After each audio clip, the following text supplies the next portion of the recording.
what's the next big goal, right? What's the next thing and purpose that we're trying to achieve, and what's our reason for it? It's very kind of murky. It's abstract and ambiguous. There's nothing that is binding us together, and uniting us towards some kind of goal and principle. Before it would be religions, right? It would be a big thing. But because the mentality changed so much, because we had so many scientific discoveries and the technology embedded into our way of life, the culture changed, everything changed. So now it almost feels like there's too many different things to be even aware of. Because before you could be like, yeah, there's gods at least, and you can like the gods dictate what's right and wrong and how you should live, right? And that's something you could believe in, but it was like a singular thing you could believe in. Right now, you could believe in so many things. You could believe in AI to be the savior of humanity or something. That's crazy. That's so, just more fracturing, I think, in society. There's more, uh, Yeah.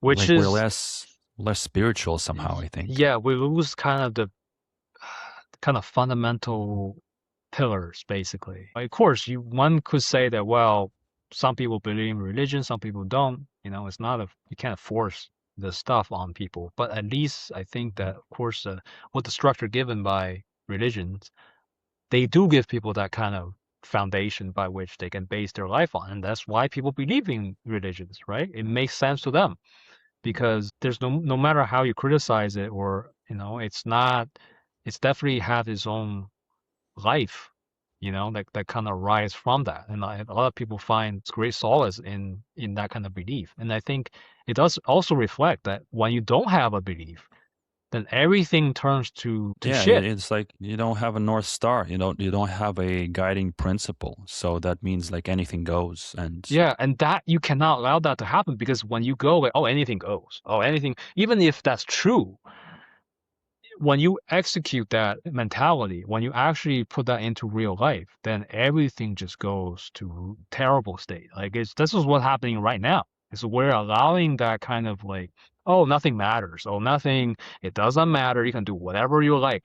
That's what an addict would say. hmm. That's what an addict who wants to just do more of have more of their addictions to say that, oh yeah, no, nothing is sacred. Nothing is, you can do whatever. You can just try to just making excuses for the kind of Yeah, vice but that it's they're it's in. again, yeah, it's short-sighted and it's just inconsiderate, right? You're not considering anything. There's so many factors in the world that it's like a retreat from reality, right? It's like it's this. Yeah, I don't know. It's Because it's still it's like, it's there's so many different approaches you can do to this, right? That's what that we've been discussing on this podcast is that there's so many different ways to see on this. If like I'm sure if I watch back through all the episodes that we've done, I'm sure I'll find myself contradicting myself so many yeah, times, just because we keep looking at this right. perspective and this perspective, and there's feelings you can be involved in. Your mood could be determined in how you feel about certain thing, but there's still some guiding principles and I see some values and stuff that we keep revisiting that we agree on. And I don't know how much of it is that we exactly practice very strictly, but still the fact that we are trying to think about these things and determine like, okay, what's good, what's important, what's valuable, that itself means that we are trying to balance things out. We are trying to consider more than ourselves, which is, I think, the biggest thing that everybody should be aware of. Just Yeah, considering more than themselves because we're not living in an isolated world. You're not living alone. You're always in a society. You're always impacting other people with everything you do, whether you think about it or not. And would be better if everybody thought about it.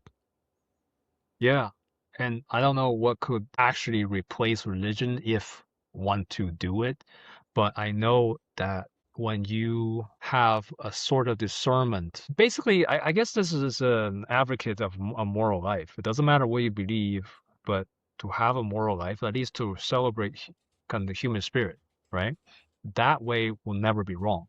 I just think that the current day and age and this kind of hyper fixation on money, status, on all these type of Hmm. like materialistic things are not the right way. It's like it basically it corrodes everything. Like it basically, if that's your focus, you lose your soul. Basically, the idea is that you're more likely to be sick mentally, like mentally, physically, all these things does happen. Like there are some correlations, like like when you're living a high kind of pressure society, kind of social setting, it's high pressure. You need to perform, you need to do all these stuff.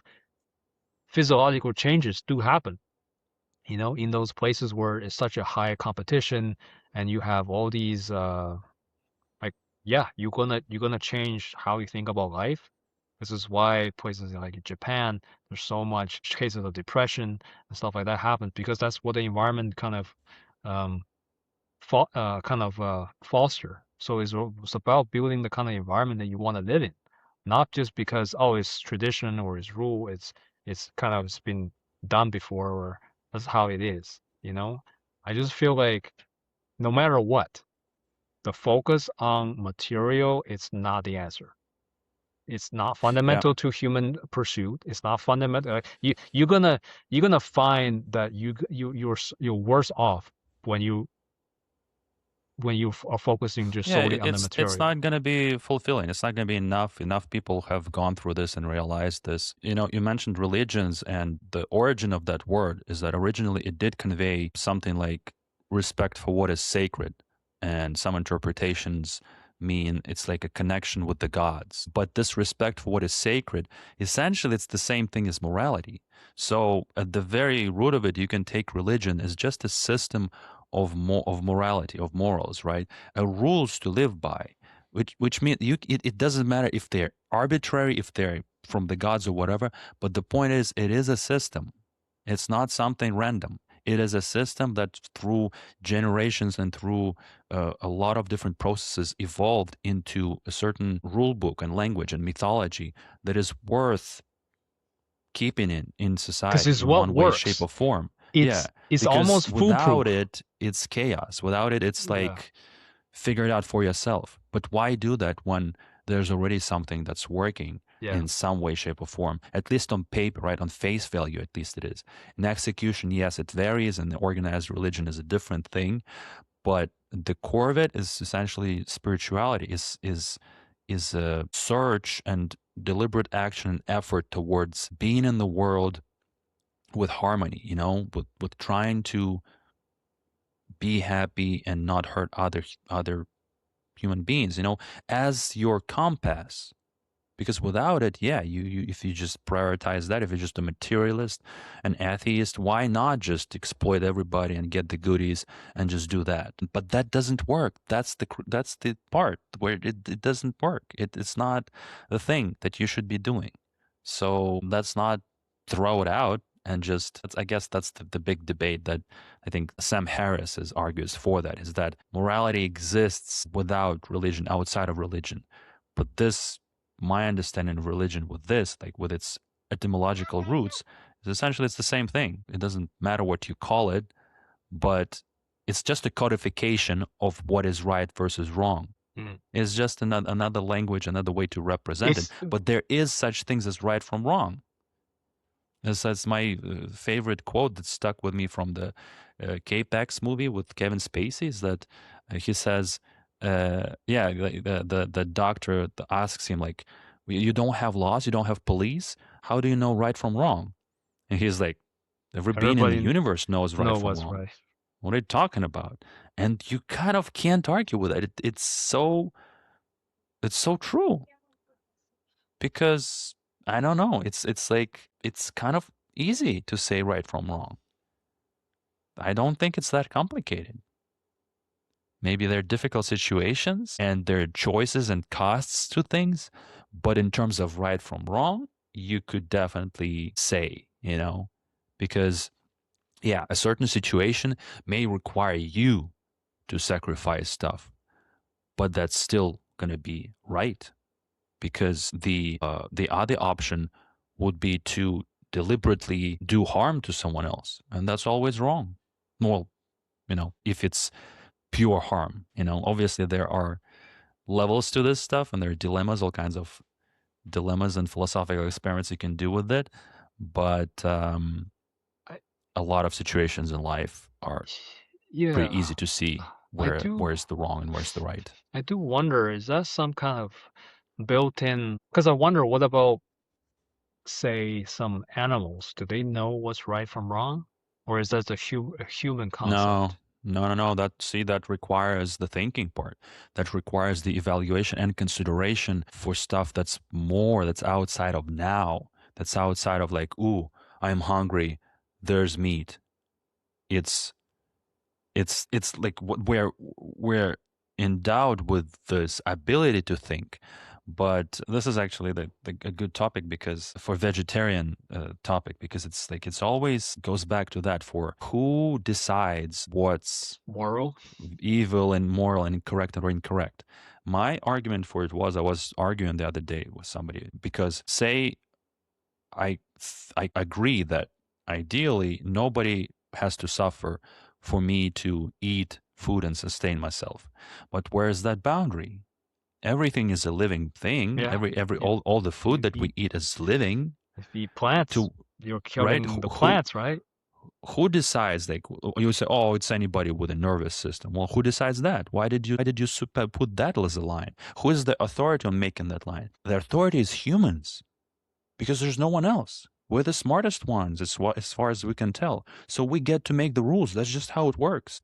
The rules we make is like it's not even then black and white, like, oh, you can't eat anything living. Okay, cool. Invent some synthetic food or something, then we'll talk. But until then, for thousands of years, we're eating living life. It's life. That's just how it works on this planet. I don't know how you can ignore that, you know? And then even if you try and commit to that idea and you like it, but then just through your genes and biology, you're not able, like because you can mess your health up. Like Oh, yeah, if you don't, like, it doesn't work for everybody. yeah. Even if you eat all the supplements and everything, you can like make I yourself suffer. I don't think it work, period. Right. Because yes, you can live a lifestyle of like mostly vegetarian. That's Yeah. fine. Is I don't have any problem with it. I eat vegetarian. Like, Yeah. but I cannot not have the proteins. That's just how Right. your bodies are built. There's no way to get that. If you're a vegan, like completely like cutting out all the proteins, like you're gonna suffer. Like huge. Like some people, people died because of the vegan Yeah. diet because they couldn't the body break down and they couldn't, it's just not how it is. So it's just so again, I guess the idea is like, okay, is that something built in to the human kind of like the calculus that you have that you don't have to actively think about it, but somehow there is that built between human beings. There is almost a level of recognition where, okay, I draw the line at, of course, some people go over the line, such as, do harm against another human being, right? For whatever reason. But for the most part, people do have this recognition that, okay, there is a line. I cannot harm another person. I think it's almost Right. innate because when you do something like that, most people feel regret afterward. It's not like they Right. don't want this. They didn't want this to happen, no matter what they say at the time or how they felt at the moment. But they know this is not just because it's bad or morally, it's almost they feel it, right? They feel it in their being that this is not something that you do. I wonder if that's something kind of genetic built in, kind of like, well, you don't destroy your own kind because the point of it is to continue the kind of informational packages as it's kind of being propagated, right? You don't want to eliminate a possible line of lineage. Maybe there's something to that. I don't know. So is that something kind of like, because it seems like people recognize that without having to be taught. You Right. don't have to really teach people in a way of understanding that doing something like that is harmful or is bad, and they feel it that way. A Uh, lot of it though is still in the culture. Like you don't feel it because it's innate in the culture. But if you were born well, you can be in a taught to, Viking, yeah, you can be if you were taught, born a Viking, that was normal. It's like let's go over there and pillage that place, and it was fine. There was no problems right. with nobody was even deliberating that. That's the interesting part. That even like morality and what's normal changes throughout time.